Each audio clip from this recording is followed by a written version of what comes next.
যে কোনো পরীক্ষার আগের দিনটা আসলে সম্পূর্ণ পরীক্ষার 50% প্রস্তুতিতে হেল্প করে।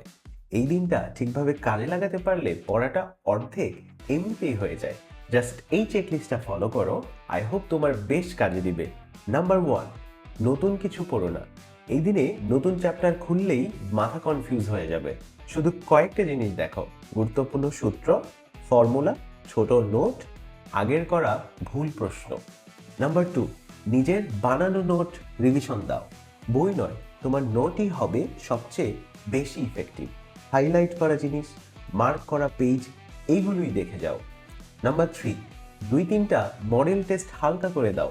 টাইম নিয়ে নয়, শুধু প্রশ্নের ধরন, কোথায় ভুল হয় এগুলো বোঝার জন্য। নাম্বার 4, ফর্মুলা প্লাস নিয়মগুলো একবার লিখে দেখো। মাথায় তো অনেক কিছু আছে, এবার মাথায় থেকে খাতায় লিখে দেখো কতটুকু মনে আছে। নাম্বার 5, ঠিক সময়ে ঘুমিয়ে পড়ো, কমপক্ষে 7 ঘন্টা। রাত জেগে পড়া পরীক্ষার আগে সবচেয়ে বড় ভুল। ঘুমালে মেমোরি স্ট্রং হয়, কনফিডেন্স বাড়ে। নাম্বার 6, পরীক্ষার ব্যাগ রাতেই গুছিয়ে রাখো।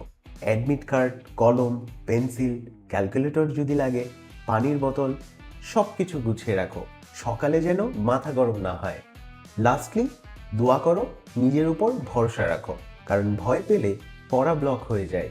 নিজেকে বলো, আমি প্রস্তুত, আমি পারবো, ইনশাল্লাহ পরীক্ষা ভালো হবেই। ভিডিওটা কেমন লাগলো কমেন্ট করে জানিও। নেক্সট ভিডিওটা সবার আগে পেতে আমাকে ফলো করে রেখো। দেখা হচ্ছে পরের ভিডিওতে।